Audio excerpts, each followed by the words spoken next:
دیدم از قلم سائمہ رحمان ایپیسوڈ 5۔ صبح وہ آفس نہیں گیا تھا، وہ دیر تک سویا رہا تھا۔ گزارا بھی لیٹ اٹھی تھی۔ آفس میں کام کرنے والے سبھی جا چکے تھے، اسکول، کالجوں اور یونیورسٹیوں والے بھی نکل گئے تھے، صرف بڑے ماموں کے۔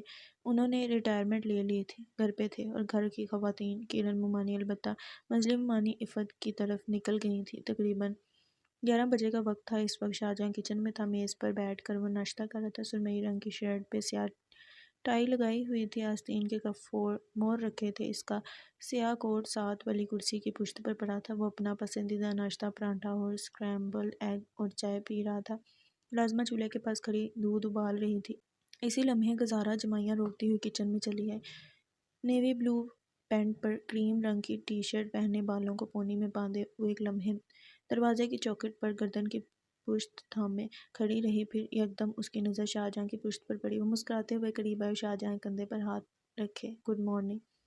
ملازمہ نے دیدے پھاڑ کر اس لڑکی کی جرأت کو دیکھا جو ادب آداب، عمر لحاظ بالائے طاق رکھے ایک غیر محرم کو چھو رہی تھی۔ شاہجہاں نے سر پٹا کر پیالی نیچے رکھی اور تیزی سے اس کے ہاتھ ہٹائے۔ Good morning. قدرے خجالت اور شرمندگی سے اسے قریبی کرسی پر بٹھا لیا۔ کچھ لمحے تو گزارا سمجھ نہیں پائی کہ اس نے اتنی رکھائی سے اس کے ہاتھ کیوں ہٹائے۔ پھر دفعتاً اس نے پیچھے کھڑی ملازمہ خود کو ناگواری سے گھورتے دیکھا اور بڑی ہی تپانے والی ادا سے مسکرائی۔ تمہیں بھی صبح بخیر صدف۔ اس نے کسدن اس کا نام لیا۔ صدف نے ہوں کر کے سر جھٹکا اور دودھ کے نیچے چولہا بند کر دیا۔ اس نے اپنے حصے کا تمام کام کر لیا تھا۔ گزارا کرسی پر سیدھی ہو کر بیٹھ گئی۔ ابھی اٹھی ہو؟ شاہجہاں نے پوچھا۔ جی۔ پھر تو ناشتہ نہیں کیا ہوگا؟ صدف، یونگشی کے لیے ناشتہ بناؤ جلدی۔ اس نے ملازمہ کو حکم صادر کیا، جس پر وہ کچن سے نکلتے نکلتے رکی۔ صاحب، مجھے کوریے کے کھانے نہیں بنانے آتے۔ اس نے جلدی سے بہانہ بنایا۔ کوئی بات نہیں، میں سکھا دوں گی، وہ اسے جلانے والی مسکراہٹ کے ساتھ بولی۔ اچھا بتاؤ کیا کھاؤ گی؟ کوریا میں ناشتے میں ابلے چاول لیتے ہیں بھنے ہوئے گوشت کے ساتھ، جو ٹماٹر اور پیاز میں محض فرائی کیا گیا ہو۔ صدف پر نظر مرکوز کیے وہ رک رک کر کہہ رہی تھی، اور بیک کیے گئے کچھ ڈو ہوتے ہیں جو ہم ریسبیری جیم کے ساتھ لیتے ہیں، اور کافی پیتے ہیں، کالی کافی۔ ٹھیک ہے صدف، اس کے لیے یہ سب بنا دو۔ صدف تلملا گئی۔ کمینی کہیں کی۔ چکن یا مٹن؟ شاہجہاں نے گزارا سے پوچھا۔ سور، صدف کہنا چاہتی تھی، لیکن اس سے پہلے ہی گزارا نے چکن کہہ دیا تھا۔ اس نے ضبط میں سانس لیا اور گوشت نکالنے کے لیے فریزر کی طرف بڑھ گئی۔ تم ابھی آفس جاؤ گے؟ گزارا نے کوٹ کو استری خراب ہونے کے دھیان سے دوسری کرسی پر ڈال دیا تھا۔ اس نے چائے کا گھونٹ لیا۔ تم ماموں کے آفس میں کام کرتے ہو؟ ہاں۔ وہ کچھ دیر دونوں ہاتھوں کی انگلیوں کو پھنسائے انگوٹھے کو آپس میں لڑاتی رہی۔ فرائی پین پر گھی ڈالنے کی آواز آ رہی تھی۔ کیسی کمپنی ہے؟ کنسٹرکشن کمپنی ہے، ہم بڑی بڑی بلڈنگز بنانے کا ٹھیکہ لیتے ہیں۔ آپ ٹھیکے دار ہیں؟ اسے اس شعبے کا کچھ علم نہیں تھا، اس لیے معصومیت سے پوچھا۔ شاہجہاں بے ساختہ مسکرائے۔ نہیں، میں CEO ہوں کمپنی کا۔ اوہ، وہ نادم ہوئی۔ سوری۔ کوئی بات نہیں، وہ سہولیت سے بولا۔ وہ پھر انگوٹھوں کو لڑانے لگی تیز تیز۔ کچھ لمحے یوں ہی گزر گئے۔ شاہجہاں نے اسے ایک دفعہ پھر دیکھا، کچھ پوچھنا چاہا، پھر توقف کیا، ریسٹ واچ پر نظر ڈالی۔ 11:30 ہو رہے تھے۔ اس نے خالی کپ ایک طرف رکھ دیا اور پلیٹ پیچھے کر دی۔ وہ اسی طرح سر جھکائے انگوٹھے لڑا رہی تھی۔ اس نے نیپکن سے ہونٹ تھپکے اور اسے ایک طرف رکھنے کے بعد اسے دیکھنے لگا۔ وہ فکر مند نظر آ رہی تھی، پیشانی پر اندیکھے بل تھے۔ کچن کی کھڑکی سے آنے والی روشنی میں اس کا بے داغ اور ملائی سا چمکتا چہرہ بہت خوبرو لگ رہا تھا۔ صدف اب گوشت میں مسالے ڈال رہی تھی، مرچوں کی خوشبو کچن میں پھیل رہی تھی۔ یونگشی؟ اس نے آہستہ سے مخاطب کیا۔ جی۔ اس نے سر اٹھائے بغیر کہا۔ تم یہاں؟ میرا مطلب؟ وہ ہچکچایا۔ پاکستان کیوں آئی ہو؟ اس نے تیزی سے اسے دیکھا، وہ جو الفاظ مول تول رہا تھا سکتے میں آ گیا۔ پھر اس نے سر جھٹکا اور خوشگوار انداز میں مسکرایا۔ نہیں، وہ تو تم کبھی بھی آ سکتی ہو، یہ تمہارا گھر نہیں ہے۔ وہ عجیب سے انداز میں مسکرائی۔ میں یہاں کسی کام سے آئی ہوں۔ صدف نے چولہا کم کر دیا تاکہ مسالوں کی کم آواز نکلے اور وہ آسانی سے دونوں کی باتیں سن سکے۔ آخر کو تو وہ بھی ایک چاپلوس صفت انسان تھی۔ طاہرہ بیگم کی کن سوئی؟ کس کام سے؟ شاہجہاں نے محتاط انداز میں پوچھا۔ دل دھڑکا تھا۔ بابا کو جو 5 سال مزید قید کی سزا ہوئی ہے شاہ، وہ ایکسٹرا ہے؟ کیا مطلب؟ وہ کچھ چونکا۔ بابا کی سزا 20 سال قید تھی، لیکن اب یہ 5 سال مزید بڑھائی گئی ہے۔ مگر کیوں؟ کمپنی کی مرضی۔ وہ کرب سے ہنس پڑی۔ لیکن یہ کیا بات ہوئی؟ وہ ایسا کیسے کر سکتی ہے؟ شاہجہاں کو تحت چڑھا۔ کمپنی ذاتی مفاد نکال رہی ہے، کہہ رہی ہے کہ ہم کچھ اماؤنٹ، اس نے فگر نہیں بتائی، بطور ہرجانہ جمع کریں گے تو ہی یہ سزا کم ہوگی۔ میں اور یونگ منی دن رات محنت کر کے یہ رقم جمع کر رہے تھے، لیکن تم جانتے ہو کوریا کی کرنسی بہت گری ہوئی ہے۔ یہاں کے 1000 روپے اور وہاں کے 5000 کے برابر ہیں، اس لیے میں یہاں آ گئی کہ کچھ اسے نہ چاہتے ہوئے بھی نظریں چرائیں، کچھ پیسے جمع کر سکو تاکہ بابا یہ بلا وجہ کی سزا نہ کاٹیں۔ شاہجہاں کو دل سے برا لگا۔ ہم یہ رقم قسطوں میں بھی کر سکتے ہیں، لیکن پھر بھی یہ کافی اچھی خاصی رقم ہے۔ کتنی ہے مجھے بتاؤ، میں دے دیتا ہوں۔ اس نے فوراً پیشکش کی۔ نہیں شاہ، وہ درستگی سے بولی، پیسے میں خود کمانا چاہتی ہوں، تم سے لینے ہوتے تو میں پہلے ہی لے لیتی، لیکن تم کیسے کماؤ گی، تم مجھے بتا۔ میں جاب کروں گی۔ یونگشی، تم کیا کہہ رہی ہو، جاب اور تم؟ اس نے بے یقینی سے کہا، جس پر اس نے شرمندگی سے سر جھکا دیا۔ آئی نو، میں نے پڑھائی نہیں کی تو جاب مشکل سے ملے گی، لیکن شاہ تم میرے لیے کوئی جو وٹ کیا کہا؟ وہ جیسے بھونچکا تھا۔ میں نے پڑھائی نہیں کی؟ اس کی آواز پست ہو گئی۔ پڑھائی؟ اسکول؟ تم اسکول نہیں گئی؟ ایک بھی کلاس نہیں پڑھی یہاں سے جانے کے بعد؟ وہ سکتے میں آ گیا تھا۔ گزارا نے دائیں بائیں سر ہلایا۔ مگر کیوں؟ وہ غصے سے بولا۔ صدف اب پلیٹ میں رکھے چاولوں پر گوشت ڈال رہی تھی، ساتھ ساتھ ادھر بھی کان کیا ہوا تھا کہ وہ کیا کہہ رہی ہیں۔ گزارا سر سینے سے لگائے بیٹھی تھی، ہاتھ اب گود میں تھا۔ یونگ منی کے پاس اتنے پیسے نہیں تھے شاہ کہ مجھے اسکول بھیج سکتی۔ بابا کے لیے وہ پہلے ہی دن رات کام کر رہی تھی۔ میں پہلے سال گئی تھی، 6 یا 7 مہینے، اس کے بعد نہیں جا سکی۔ میں 5 سال تک تمہیں خط لکھتا رہا، تم نے ایک دفعہ بھی مجھے بتانا گوارا کیوں نہیں کیا؟ یونگ منی نے منع کیا تھا۔ کیوں؟ پتہ نہیں، اس سے پوچھیں۔ اب کیا پوچھوں اس سے؟ کچھ رہ گیا پوچھنے کو؟ تو آپ مجھ پہ کیوں غصہ کر رہی ہیں؟ ہمارے پاس پیسے نہیں تھے، میں نے نہیں پڑھا، بس۔ وہ پھٹ پڑی اور تب بھی صدف نے پلیٹ اس کے سامنے رکھ دی۔ وہ بڑی گول پلیٹ تھی جس پر درمیان میں گوشت کی بھنی ہوئی بوٹیاں رکھی تھیں۔ چاول ہم لوگ پیالے میں کھاتے ہیں، پلیٹ میں نہیں۔ اس نے صدف کو کشمیر نظروں سے دیکھا۔ معذرت بی بی، وہ شرمندہ ہوگی، میں اس میں ڈال کے لاتی ہوں۔ اس نے پلیٹ واپس اٹھا لی۔ اور یہ دونوں ایک دوسرے پر ڈلے نہیں ہوتے، دونوں الگ الگ باؤلز میں ہوتے ہیں، اور پلیز مجھے چمچ نہیں چاپ سٹک دیں۔ وہ بے حد تلخی سے بولی۔ شاہجہاں اسے دانت پیستے ہوئے دیکھ رہا تھا۔ پڑھائی نہیں کی؟ پڑھائی کی، پیٹ کے لالے پڑے تھے، پڑھائی نہیں کی۔ وہ انگوٹھوں کو واپس لڑاتے ہوئے بڑبڑانے لگی۔ اس وقت سخت تشویش کا شکار تھی۔ ہم اس معاملے پر شام میں بات کریں گے یونگشی، وہ اٹھتے ہوئے بولا۔ اس نے انگوٹھے روک کر اسے دیکھا۔ کس معاملے پر؟ تمہاری پڑھائی پر۔ پڑھائی پر؟ کیا بات؟ تم پہلے پڑھائی مکمل کرو گی، اس کے بعد باقی سب دیکھیں گے۔ کیا تم مجھے 22 سال کی عمر میں اسکول بھیجو گے؟ وہ ہنس پڑی۔ نہیں، مگر میں ضرور چاہوں گا کہ تم کچھ پڑھ لو۔ وہ کرسی کی طرف بڑھا، اپنا کوٹ اٹھا کر بازو پر ڈالا۔ میں ابھی پڑھنا نہیں، کمانا چاہتی ہوں۔ اس کے لیے تمہیں پڑھنا پڑے گا۔ وہ باور کرواتے ہوئے باہر نکل گیا۔ کچھ دیر وہ وہیں بیٹھی رہی، گونگوں پر سوچ انداز، جب تک کہ صدف اس کے لیے 2 پیالے لے آئی۔ جیسے ہی اس نے گزارا کے سامنے رکھے، وہ جھٹ سے کرسی دھکیل کر کھڑی ہو گئی اور باہر چلی گئی۔ شاہجہاں پورچ میں کھڑی گاڑی میں بریف کیس رکھ رہا تھا۔ وہ جب موڈ ہوتا تو گاڑی خود ڈرائیو کرتا تھا۔ وہ اس کے پیچھے پیچھے آئی۔ دور لان میں کرسیوں پر طاہرہ بیگم، بڑے ماموں، روشنا بیٹھے ہوئے تھے۔ میں پڑھائی نہیں کروں گی شاہ، اس نے 2 قدم دور رک کر رکھائی سے اعلان کیا۔ وہ جو گاڑی کا دروازہ بند کر رہا تھا ناگواری سے مڑا۔ جاب پڑھائی کے بغیر ممکن نہیں ہے یونگشی، اچھے پیسوں والی جاب کے لیے کچھ آنا اہم ہے۔ مجھے پڑھائی کے بغیر والے کام آتے ہیں، مجھے اردو پڑھنی آتی ہے، ایک اسٹور پر کام کرتے وقت تھوڑی بہت انگریزی بھی سیکھی تھی، اور کورین تو ساری آتی ہے، بولنی بھی لکھنی بھی۔ میں اچھی ٹرانسلیٹر ہوں، مجھے کورین کوزین بنانے آتی ہے، میں بائک چلا کر ڈیلیوری کر سکتی ہوں، کال سینٹر میں بھی کام کیا ہے، اور تھوڑی بہت نرسنگ بھی آتی ہے۔ تم مجھے کوئی بھی جاب دلواؤ گے تو میں خوب محنت سے کروں گی، یہ لیبر ورک ہے یونگشی۔ اس سے تم کتنا کما لو گی؟ مہینے کے چند 1000۔ میں دن میں 3 جابز کرتی تھی، یہاں بھی کروں گی۔ یہاں دن میں صرف 2 ہی شفٹوں میں کام ہوتا ہے، صبح شام۔ کوریا کی طرح یہاں گھنٹوں کے حساب سے اجرت نہیں ملتی، شفٹ کے حساب سے ملتی ہے۔ اسے صاف گوئی سے آگاہ کیا۔ وہ کچھ لمحے سے دیکھتی رہی، پھر اس نے نم سانس کھینچا۔ میں نے خود کو 1 سال تک وقت دیا ہے شاہ، صرف 1 سال میں نے بہت محنت کرنی ہے، اتنی محنت کہ بابا 5 سال کی قید سے بچ سکے، آپ سمجھیں اس بات کو۔ میرے پاس پڑھائی کا وقت نہیں۔ شاہجہاں اس کی بھرائی آنکھوں کو دیکھ رہا تھا۔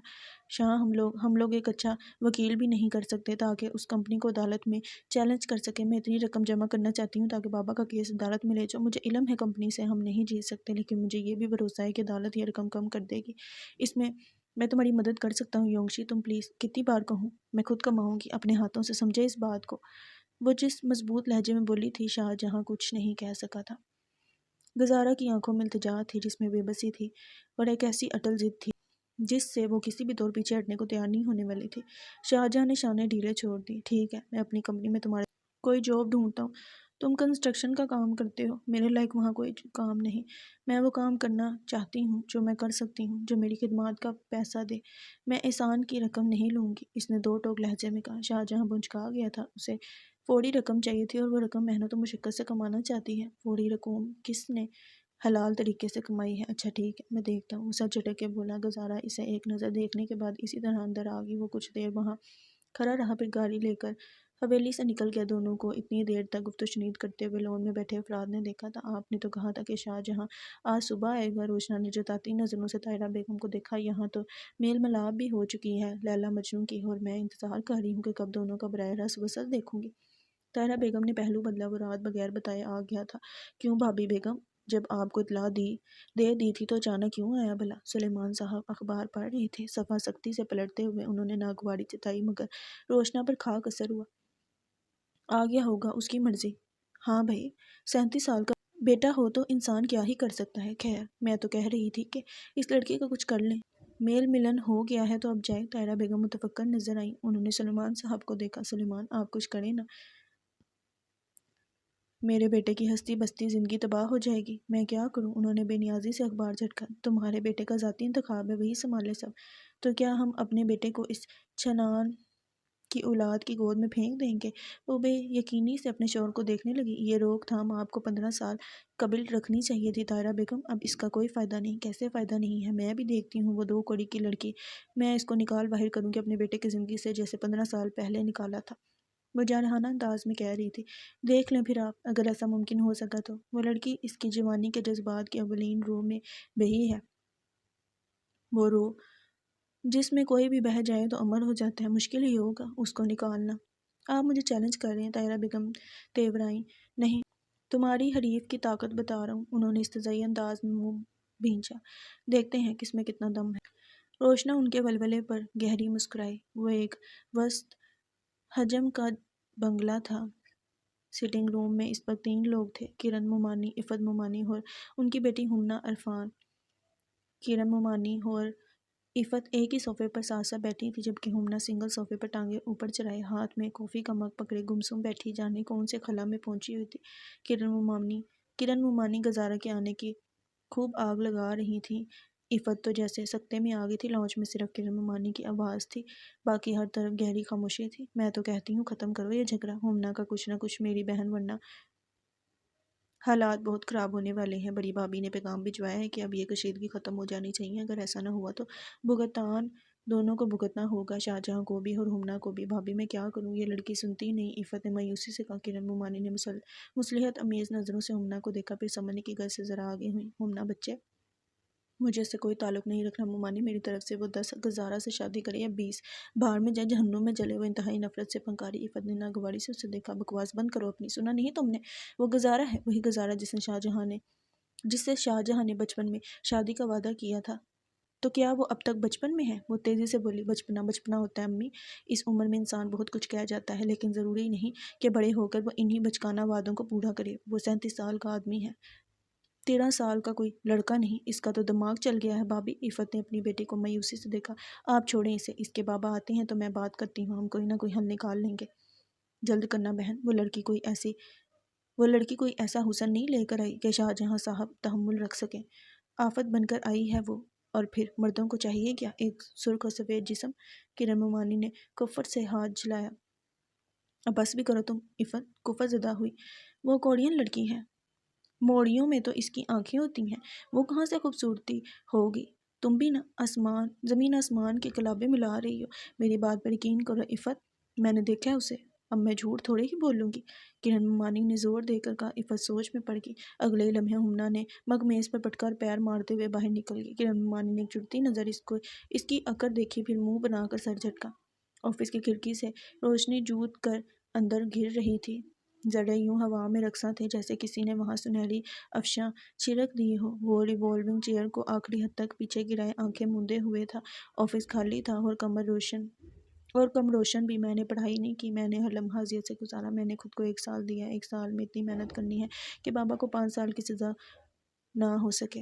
گزارہ کی باتیں اس کے دماغ میں سوئیوں کی طرح چبھ رہی تھی، اور پھر اسی دوران اسے وہ لمحہ یاد ہے جب یہ رابطہ منتقل ہوا تھا، وہ حادثہ، وہ بھیانک المیہ اس کی نظروں کے سامنے گھومنے لگا۔ ہمنا کا چیخنا، گھر والوں کا چیخنا، شور گوگا، ماتم، بابا کی آواز، عفت ممانک کی سینہ کوبی، عرفان چچا کی وحشت، سارے کزنز کی سرگوشی، بڑی ڈری ہوئی نگاہیں، لعنت لعنت لعنت۔ یکدم اس نے آنکھیں کھول دیں، سامنے آفس کی سفید سیلنگ تھی، کمرہ خاموش تھا۔ وہ فوراً سے سیدھا ہوا، میز پر پڑی پانی کی بوتل کھولی اور چند گھونٹ لیے، پھر اس نے انٹرکام سے سیکرٹری کو سیاہ کافی لانے کا کہا۔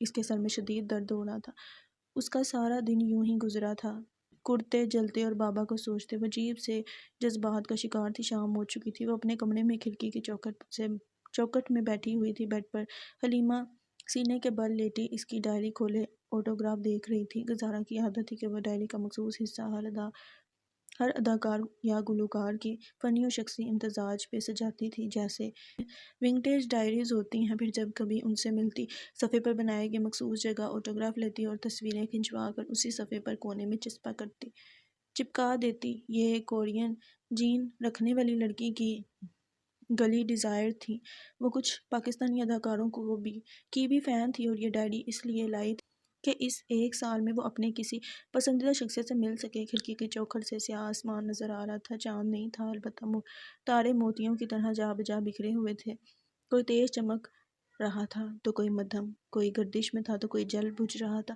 کوریا میں یہ خیال کیا جاتا ہے کہ انسان مرنے کے بعد تارا بن جاتا ہے اور آسمان سے ہمیں دیکھتا ہے، وہ رات کو چمکتا ہے، اور جو زیادہ چمکتا ہے وہ اس بات کی نشانی ہوتی ہے کہ مرنے والا اپنے گھر والوں کو یاد کر۔ وہ گود میں کتاب رکھے ایسے ہی ایک ستارے کو دیکھ رہی تھی جو اس کے خیال میں اس کی ماں تھی۔ 15 سال پہلے ایک ایسی ہی رات وہ حویلی کی چھت پر بنی ٹینکی کے کنارے شاہجہاں کے ساتھ بیٹھی ہوئی تھی، دونوں کی ٹانگیں نیچے لٹک رہی تھیں۔ شاہجہاں کی ٹانگیں ساکت تھیں، جبکہ وہ بار بار اپنی ٹانگیں ترا رہی تھی۔ دونوں رات یہ خفیہ طور پر کچن سے آئس کریم چرا کر لائے تھے اور اب اپنا اپنا سکوپ پکڑے مزے سے کھا رہے تھے۔ اس رات بھی آسمان ایسا ہی سیاہ تھا اور تارے ایسے ہی جگمگ جگمگ کر رہے تھے۔ آسمان میں اتنے تارے کیوں ہوتے ہیں شاہ؟ وہ آسمان کو گھور رہی تھی تاکہ ہمیں آسمان رات کو ڈرائے نہیں۔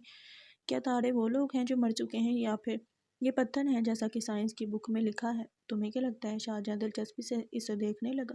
گزارہ نے ایک نظر آسمان کو دیکھا، آنکھیں چھوٹی کیں اور کچھ سوچنے لگی۔ ہر طرف تارے ہی تارے تھے، کچھ جھرمٹ میں تو کچھ اکیلے، کچھ مخصوص شکل بنا رہے تھے تو کچھ گردش میں تھے۔ شیڈونگو کہتا ہے کہ لوگ مرنے کے بعد تارے بن جاتے ہیں، جیسے اس کے اپا بن گئے تھے۔ وہ رات کو بالکنی میں بیٹھ کے ان کو دیکھتا تھا، پھر صبح مجھے کہتا ہے کہ اس نے رات اپا سے بات کی۔ شاہ کہتے کہتے اس نے شاہجہاں کی طرف گردن گھمائی۔ ماں بھی تارا بن گئی ہوں گی نا؟ ہاں، وہ بھی تارا بن گئی ہوں گی۔ کون سے والا؟ شاہجہاں نے آسمان کی سمت دیکھا کہ کوئی بڑا ستارہ چن سکے۔ تفتن اسے گزارہ کے آسمان کی طرف اٹھی انگلی دکھائی دی۔ وہ ہے نا ماں؟ وہ ایک بڑی سے روشن تارے کی طرف اشارہ کر رہی تھی۔